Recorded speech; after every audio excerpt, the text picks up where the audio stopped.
ओम श्री वेद पुरुषाय नमः।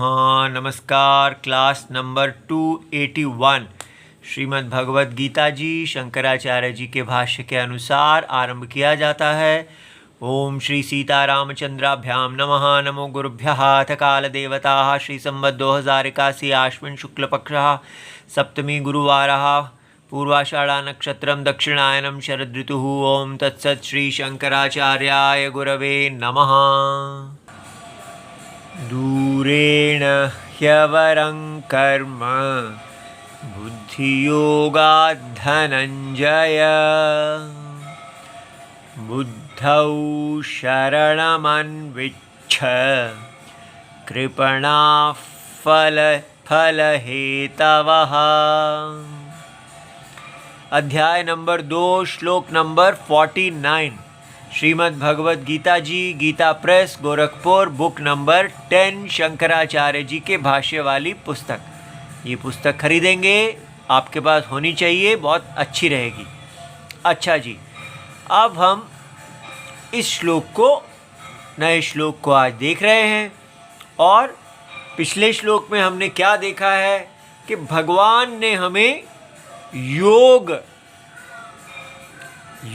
क्या है उसका हमें परिभाषा दिया है। योग अर्थात इससे पहले क्या आया है? पहले भगवान ने हमको अविकारी आत्मा, जगत का परम सत्यम, परम आत्मा, परम जब शब्द प्रयोग किया जाता है, परम आत्मा, परम सत्यम, तो उसका अर्थ आपको समझना है मोस्ट फंडामेंटल। ठीक है, एक सत्यम है, लेकिन वो सत्यम परम नहीं है। वो परम माने जिसका और सत्य नहीं हो सकता।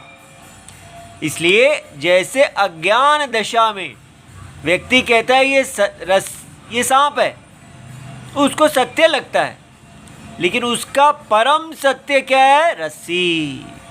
फिर उस रस्सी का भी पुनर्निर्धारण किया जा सकता है कि इससे और फंडामेंटल क्या है।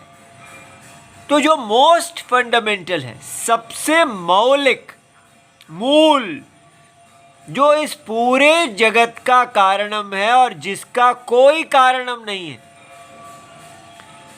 और कैसा कारणम? दूध दही वाला कारणम नहीं, परिणामी कारणम नहीं।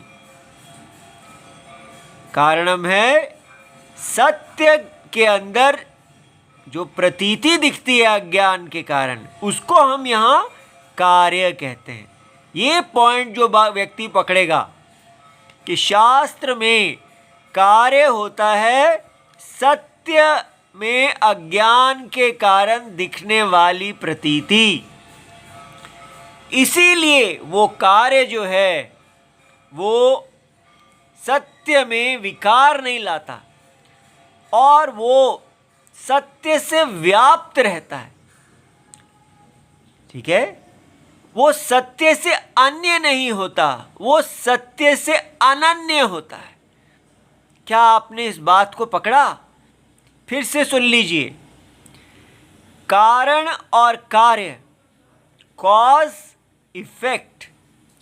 जब हम कहते हैं who is the cause of this creation, या what is the cause of this creation, इस सृष्टि का कारणम कौन है, तो यहां पर साइंटिस्ट कहेंगे इस सृष्टि का कारणम सृष्टि से बाहर नहीं है। सृष्टि का कारण सृष्टि की कॉज इफेक्ट चेन है, एक श्रृंखला है जो लीनियर, एक काल रेखा में दूध से दही बन रहा है, दही से आगे मक्खन बन रहा है, मक्खन से घी बन रहा है। इस प्रकार कॉजेशन, कारण से कार्य बन रहा है, फिर वो कारण आगे के लिए कारण है। तो कारण का कार्य बनता, ये कार्य कारण जो चेन है, ये जो श्रृंखला है, ये सृष्टि है। इस प्रकार मॉडर्न साइंस हमको बताती है कि यहाँ पर जो कारणम है वो नेचुरल लॉज हैं, यहाँ पर कुछ नियम हैं कार्य और कारण के। उस व्यवस्था के अनुसार ये सृष्टि एक काल रेखा में पीछे से आगे की तरफ बढ़ रही है। तो इसलिए सृष्टि का कारणम जो है वो परिणाम के नियम है। जिस जिस प्रकार से ये परिणाम हो रहा है उतने नियम से उस प्रकार सृष्टि हो रही है, और हम बीच में एक इस काल रेखा के काल खंड में आए हैं। उस काल खंड में हमें ऐसे जीना चाहिए कि हमें अधिकतम सुख मिले, ठीक है, और हम इस सृष्टि को ऐसे बनाए रखें कि ये सदा दूध देती रहे, ये गाय मर ना जाए। तो इंटेलिजेंट मिल्किंग, इस प्रकार हमको यहाँ पर मॉडर्न साइंस बताती है। इस मॉडर्न साइंस में कोई मोक्ष नहीं है, इस मॉडर्न साइंस में कोई ईश्वरा नहीं है। तो फिर हमारी प्रीति किसके साथ है? हमारी प्रीति है हमारे व्यक्तिगत भोग के साथ, क्योंकि इस भोग से ही आपको संतोष मिलता है। पावर एंड कंजम्पशन, हर व्यक्ति एक कालखंड में किसी टाइम से उत्पन्न हुआ है, किसी टाइम में चला जाएगा। बीच में उसको कैसे सुख मिलेगा, उसके पास कितनी शक्ति है और उसके पास कितना मजा है, दोनों से वो मजा लेता है। उसको भगवत गीता की भाषा में कहते हैं भोग ऐश्वर्य। तो मॉडर्न साइंस हमें भोग ऐश्वर्य बता रही है। ऐसी स्थिति में जो व्यक्ति मॉडर्न साइंस की भोग ऐश्वर्य से चलेगा उसके लिए भगवत गीता का कोई अर्थ नहीं है, क्योंकि ना उसकी योग का क्या मतलब है। योग तो साधन है कि आप मोक्ष को प्राप्त हो, लेकिन मॉडर्न साइंस तो कह रही है कोई मोक्ष है ही नहीं। आप विकार से आप चेतन हो गए हैं, और जब आपके केमिकल्स काम करना बंद कर देंगे जो चेतना खत्म हो जाएगी। तो फिर चेतना को मोक्ष कहाँ से मिलेगा? आत्मा कोई है ही नहीं, आप केवल एक चेतन देह हैं जो खाती है इस संसार को, कुछ देर के लिए खाएगी और फिर दोबारा मिट्टी पत्थर हो जाएगी। तो मोक्ष क्या है? मोक्ष कोई है ही नहीं। और इसलिए आपकी प्रीति किसके साथ होनी चाहिए? किसी के साथ भी नहीं होनी चाहिए। आपकी प्रीति केवल अपने ही भोग के साथ होनी चाहिए। इसलिए जीवन क्या है? सेल्फिशनेस ही है, लेकिन इंटेलिजेंट सेल्फिशनेस। जब तक आप हैं इंटेलिजेंटली सोच समझ के आप स्वार्थी बनिए, ताकि आप इस भोग की गाय को मार ना दें, ठीक है। इसका दूध उतना निकालिए जितने में ये मर ना जाए। सारे अपने आसपास के लोगों का, सब लोग एक दूसरे का इंटेलिजेंट दोहन करें, क्योंकि वो भाग ना जाएं। अपने मित्रों का, अपने दोस्तों का, अपने सारे घर परिवार वालों का, अपने सेवकों का, अपने देश का, सबका इंटेलिजेंट मिल्किंग करना ही जीवन का उद्देश्य है। यही धर्म है। पता नहीं, हमें तो इसको देख के एकदम उदासी हो जाती है, लेकिन किसी को कोई फर्क ही नहीं पड़ता। सबको ये बड़ा अच्छा लग रहा है। बड़ा विचित्र बात है, जीने का दिल ही नहीं करता अगर ये इंटेलिजेंट मिल्किंग। लगता है कि क्या मैं अपनी माँ के पास इसलिए जाता हूँ कि मुझे उनकी इंटेलिजेंट मिल्किंग करनी है। मेरा अपने दोस्त के पास इसलिए जा रहा हूँ क्योंकि उसको मैंने स्वार्थ के लिए उसका दोहन करना है। तो ये क्या प्रीति है? क्या जीवन है ये? क्या ठगना है ये? लेकिन ऐसे सोचने वाले बहुत कम हैं। तो इसलिए अगर आप साइंस को ही अपना सब ठीक समझते हैं कि ये जो साइंस कह रही है ठीक है, तो फिर बेकार में भगवत गीता पढ़ के समय नहीं बर्बाद करना चाहिए, क्योंकि साइंस का और भगवत गीता का कोई संबंध नहीं है। साइंस और भगवत गीता बिल्कुल उल्टे हैं, ठीक है। साइंस किसी आत्मा को मान ही नहीं रही, और भगवत गीता वहाँ आरंभ होती है जहाँ हम वेद चक्षुओं से ये देखते हैं कि आत्मा है, और ये आत्मा वास्तव में परम सत्य है। अब परम को समझा, परम माने मोस्ट फंडामेंटल ट्रुथ। तो फिर ये जगत क्या है? ये जगत उस मौलिक, सबसे मौलिक परम सत्य के अज्ञान के कारण उसी के बारे में दिखने वाला मिस्टेक है। हम मिस्टेक में कौन जी रहा है? वही परम सत्यम अपने ही मिस्टेक में जी रहा है।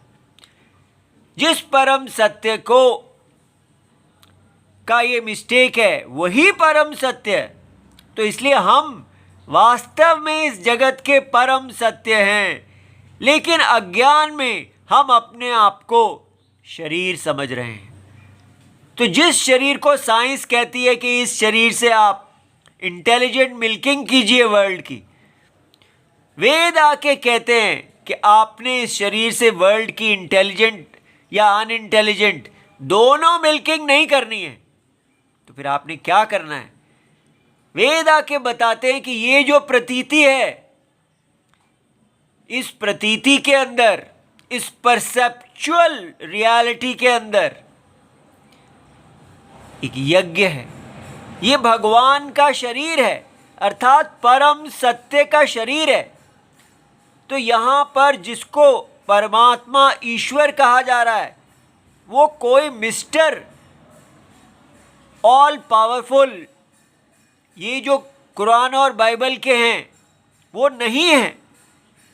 ये आपको साइंस और कुरान बाइबल, इन दोनों के बीच में क्या है ये देखना होगा। या हम साइंस की तरफ लुढ़क जाते हैं और या हम कुरान बाइबल की तरफ चले जाते हैं, और वेद है ही नहीं हमारी दृष्टि में। इसलिए हमें बड़ी कठिनाई हो रही है बार बार ये दिखाना कि बीच में एक और है, उसको देखो। क्या आपने इस बात को देखा? साइंस के लिए जगत सत्यम है, और वो दूध दही की कॉजेशन से बना है, बस वही है। और कुरान बाइबल के लिए भी जगत सत्यम है, लेकिन वो दूध दही की कॉजेशन से नहीं बना। उसको किसी काल्पनिक मिस्टर गॉड जो सर्वशक्तिमान है, ऑल पावरफुल, उसने बनाया है। उसी ने ही सोल्स बनाई हैं, उसी ने शरीर बनाए हैं, और उसी के साथ ही एक डेविल पैदा हो गया है जो उसका विरुद्ध है। एक कहानी है ये। इस सारी कहानी से क्या होता है कि सारे अनुयायी क्या करते हैं? डेविल की दुनिया को खत्म करते हैं, लूटते हैं, और केवल अपने भोग के लिए, अपने विस्तार के लिए दूसरे जो लोग हैं जो उनके रिलीजन को नहीं मानते, उनको अधर्म से, चालाकी से लूटते हैं और खाते हैं। तो ये धर्म नहीं है, ये महाअधर्म है। साइंस धर्म नहीं है, साइंस भी महाअधर्म है। तो फिर धर्म क्या है?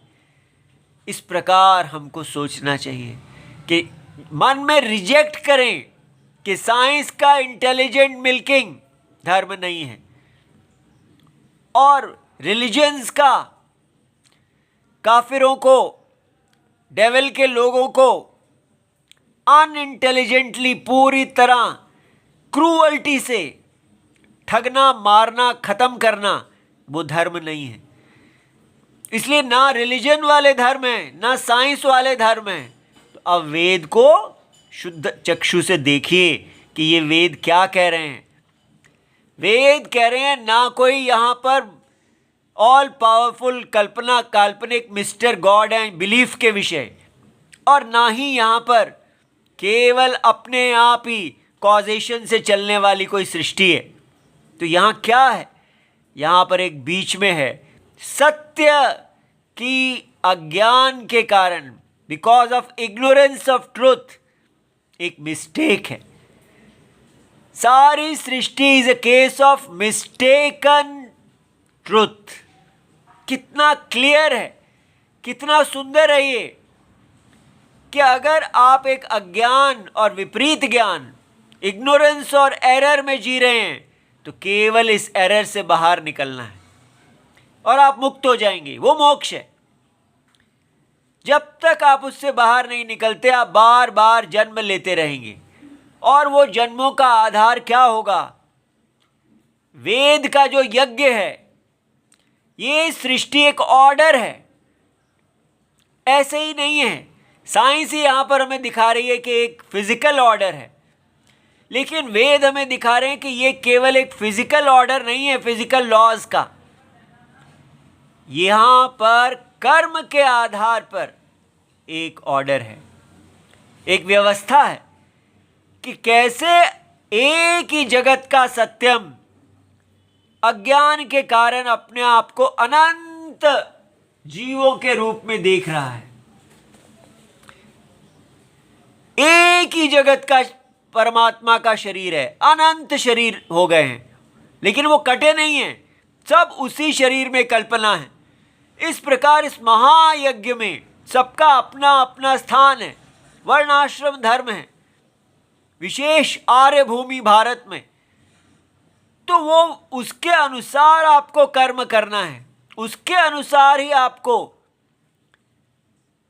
कौन सा शरीर मिलता है वो निश्चित होता है, ना कि मन मर्जी के धर्म से।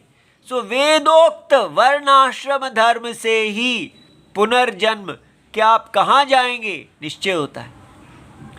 तो योग की स्थिति, कर्म योग की स्थिति कहाँ आ रही है? कर्म योग उस समझदार, बहुत विचारशील व्यक्ति के लिए है जो साइंस को भी रिजेक्ट कर चुका है, रिलीजन्स को भी रिजेक्ट कर चुका है, और वेद के अंदर कहे महान धर्म से अपवर्ड मोबिलिटी, कि मैं शूद्र से वैश्य बनूं जन्मांतर में, वैश्य से मैं क्षत्रिय बनूं जन्मांतर में, और क्षत्रिय से मैं ब्राह्मण बनूं अगले जन्मांतर में, फिर उच्च ब्राह्मण बनूं, और फिर ब्रह्मलोक प्राप्ति करूं, और फिर वहाँ से मोक्ष प्राप्त करूं, ज्ञान प्राप्त करके क्रम मुक्ति। तो वेद में मुक्ति का, मोक्ष का एक क्रम बताया हुआ है। अपवर्ड, आप ऊपर बढ़ते जाइए, अपने धर्म को करते जाइए, यज्ञ को करते जाइए। अब योग किसके लिए है? कर्म योग। जो ये समझता है कि ये अपवर्ड मोबिलिटी भी शरीर दे रही है, बार बार शरीर दे रही है, तो इसके को छोड़ के सीधा परमेश्वर, परम सत्य से ही क्यों ना प्यार किया जाए। ये अपवर्ड मोबिलिटी, ये ऊपर की तरफ जो गति है, इससे क्या प्रीति करनी। स्वप्न के अंदर कितना भी व्यक्ति ऊपर जाएगा, वो बार बार गिरता रहेगा। और ये गति ऊपर, सांप सीढ़ी का खेल है।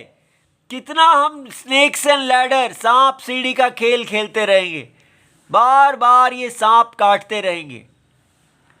तो जो इस सांप सीढ़ी के खेल से विरक्त होता है, उसके लिए ये कर्म योग है। ये कर्म योग का अधिकारी ही इतना महान है। हम साइंस से ही नहीं छुटकारा पा रहे, अपने रिलीजन्स को नहीं छोड़ पा रहे, उसके बाद हम वेद में आए, फिर सांप सीढ़ी को छोड़ें और फिर सत्य में जाएं। तब कहा जाता है कि समत्वम क्या है? समत्वम है योग। अर्थात क्या समत्वम? कि आप देखिए कि अगर आप लूडो है या जो सांप सीढ़ी खेल है, उसके अंदर आपका स्वधर्म है, और वो स्वधर्म आपको ऊपर ले जाता है, अधर्म आपको नीचे ले जाता है, तो आप अधर्म को तो छोड़ दीजिए, और स्वधर्म को करते समय मन में संकल्प रखिए कि मुझे किसी ऊपर की सीढ़ी पे नहीं चढ़ना। मेरा ये जो स्वधर्म है ये केवल ईश्वर तुष्टि अर्थम है, परम सत्य की केवलम ईश्वरमार्थम। ठीक है, तो ईश्वर की आराधना के लिए अब यह आराधना आपको समझना है, क्योंकि जो गॉड वाले लोग हैं वो भी यही कहते हैं ईश्वर की आज्ञा मानो। सारा ये टेररिज्म और ये जिहाद इत्यादि जो कुछ भी विनाश हो रहा है वो गॉड की आज्ञा के आधार पे हो रहा है। तो वेद भी अगर कहता है कि परमात्मा की आज्ञा, तो फर्क क्या है? याद रहे ये फंडामेंटल ट्रुथ है, परम सत्यम। दोनों के ईश्वर में बहुत अंतर है।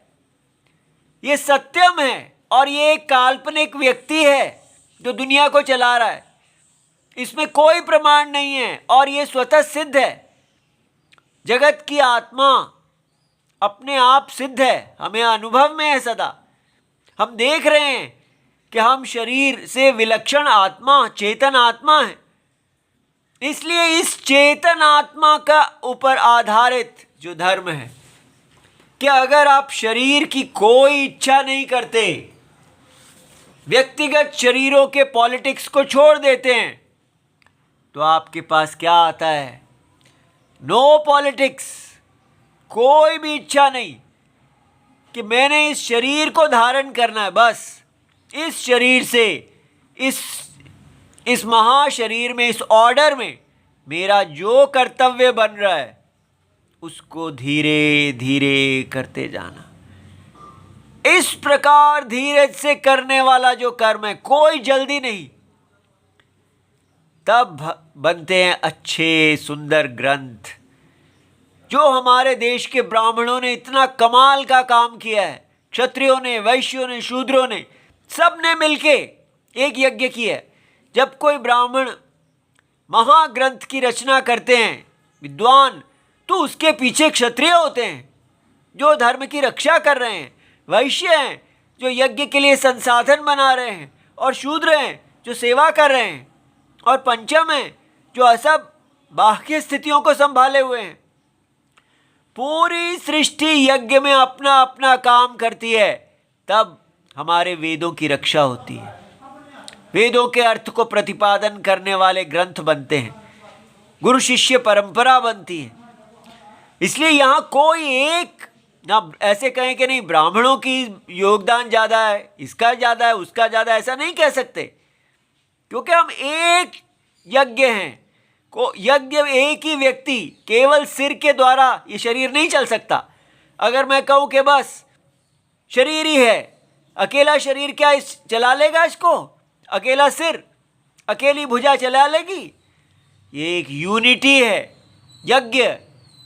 इस यज्ञ में कहा जा रहा है कि आपको इस यज्ञ की आराधना, इस यज्ञ पुरुष की आराधना करनी है। तो गॉड की आराधना नहीं करनी है, यज्ञ पुरुष से प्यार करना है। क्या आप भेद को देखते हैं दोनों में? और साइंस कह रही है किसी से प्यार करना ही नहीं, केवल अपने भोग से प्यार करना है। दोनों ये सत्यानाशी हैं। साइंस ये भी व्यक्ति को एकदम असुर बना देगी, और रिलीजन्स भी केवल वेद हैं जो हमको कंज्यूमरिज्म को बिल्कुल छोड़ के केवल इस संसार के यज्ञ के वर्धन में लगाते हैं। और हमें उस यज्ञ को करते हुए कहा जा रहा है कि सिद्धि और असिद्धि, जो आपकी सिद्धि है, क्या सिद्धि रह गई अब? क्योंकि अगर अब हमें शरीर की इच्छा ही नहीं है, हम जो अब स्नेक्स एंड लैडर में डाइस फेंक रहे हैं वो केवल इसलिए कर रहे हैं कि ये हमारा धर्म है। तो उस समय जो शांति है मन की, सांप काटता है या सीढ़ी से ऊपर चढ़ते हैं, उससे कुछ नहीं होता। केवल आप अपना स्वधर्म कीजिए। स्वधर्म करता हुआ व्यक्ति सत्व शुद्धि, अंतःकरण की शुद्धि को प्राप्त होता है। उसके मन में केवल सत्य, सत्य जो है उनमें कोई इच्छा नहीं, कोई राग नहीं, कोई द्वेष नहीं। जैसे भगवान इस माया को धारण करते हैं, बिल्कुल उसी प्रकार आप इस माया को धारण करते हैं। इतना शांत हो जाता है मन, क्योंकि उसमें कोई, इस संसार में कोई इच्छा ही नहीं है, कोई राग द्वेष ही नहीं है, केवल धर्मपरायण महानता को उत्पन्न करता है। ऐसी सिद्धि, इसको भी व्यक्ति समत्व, इसमें भी ये नहीं समझता कि अरे मैंने बहुत प्राप्त कर लिया। यहां पर नारायण ही हैं, नारायण के अतिरिक्त और कोई है ही नहीं। इस प्रकार अनन्य भाव से व्यक्ति, नारायण माने परम सत्य, परम सत्य में रहता हुआ इस असत्य जगत को कोई भी सत्ता ना देता हुआ जो व्यक्ति रहता है, वो उसको समत्व कहते हैं। आत्मा की तरह समत्व, आत्मा की दृष्टि को समत्व कहते हैं, वो योग है। अब ये बताने के बाद भगवान यहाँ कह रहे हैं कि यत् पुनः सत्व शुद्धि युक्तम ईश्वर आराधनार्थम कर्म। ये जो कर्म अब बताया गया है, जिसमें आप परम सत्य रूप ईश्वर की आराधना करते हैं, ईश्वर से अनन्य होके, कोई अन्यता नहीं है, कोई फल की इच्छा नहीं है, कोई मोक्ष की इच्छा नहीं है, बिल्कुल ईश्वरी बन के आप जो कर्म करते हैं वो क्या है? दूरेण, वो बहुत दूर है। ही अवरम कर्म, वो जो कर्म है उसको हम बुद्धि योग कहते हैं। उस कर्म से जो ये ईश्वर आराधनम रूप कहा गया है, उससे ये जो सामान्य कर्म है कि आप स्नेक, इस सांप सीढ़ी में ऊपर की तरफ जब बढ़िए, फल के लिए काम करो, फल के लिए कार्य करना कितना दूर, अवरम, वरने योग्य नहीं है, वो नीचा है। किसकी तुलना में नीचा है? इस बुद्धि योग, ये जो कहा गया कि परम सत्य की शरण लेते हुए, परम सत्य से अनन्य भाव में रहते हुए, परम सत्य की तुष्टि के लिए जो कार्य कर्म किया जाता है, उससे काम्य कर्म, इस संसार में कामना के आधार पर किया गया कर्म बहुत छोटा है, कर्म योग बहुत ऊंचा है। इसलिए बुद्धौ, इस ये जो कर्म योग की बुद्धि कही गई है, कौन सी? समत्वम। इस समत्व बुद्धि में शरणम अन्विच्छ, आप इस बुद्धि में शरण की इच्छा करें। क्यों? क्योंकि कृपणाः फल हेतवः, जो लोग अपने कर्म को, वैदिक कर्म को, जिससे कि वो मोक्ष को जीत सकते थे, इस जगत की सारी आत्मा को जीत सकते थे, वो अगर अपने कर्म से केवल छोटे छोटे फलों को जीतते हैं, तो वो लोग कितने दीन हैं, कितने कृपण हैं, कितने कंजूस हैं। इतना बड़ा प्राप्ति हो सकता था, लेकिन छोटे छोटों में ही रह गए। इसलिए बड़े, जो जगत की आत्मा है उसको जीतो, ना कि जगत की आत्मा के अंदर छोटे छोटे छोटे छोटे अनित्य बुलबुले, ठीक है, उनको जीतो। इस प्रकार ये बात हमको समझ में आई कि हमारा जो सिद्धांत है वो हमें यहाँ से हटा रहा है। बड़ा बड़ा बड़ा बड़ा ऐसे नहीं देखना, ऐसे देखना। सब परमेश्वर के अंदर कल्पना है, कल्पना के अंदर कल्पना, ठीक है। जैसे सपने के अंदर देखा सपना, इस प्रकार तो सब एक ही परमात्मा की अभिव्यक्ति है। जैसे जैसे आप परमात्मा से प्यार करेंगे, ये सब पूरा सपना एक ही साथ प्राप्त हो जाएगा।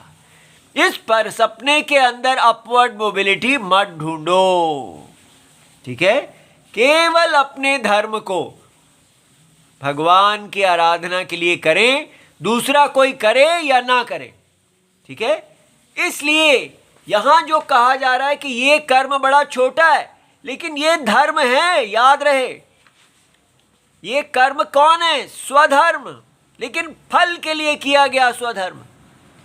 इसलिए भगवत गीता इतनी महान है कि स्वयं धर्म की निंदा कर रही है, और हम तो अभी साइंस में बैठे हैं, धर्म को छोड़े बैठे हैं। इसलिए या गॉड्स को पूजा कर रहे हैं कि पैसा दे दो, पैसा दे दो, अपने स्वधर्म को छोड़े बैठे हैं।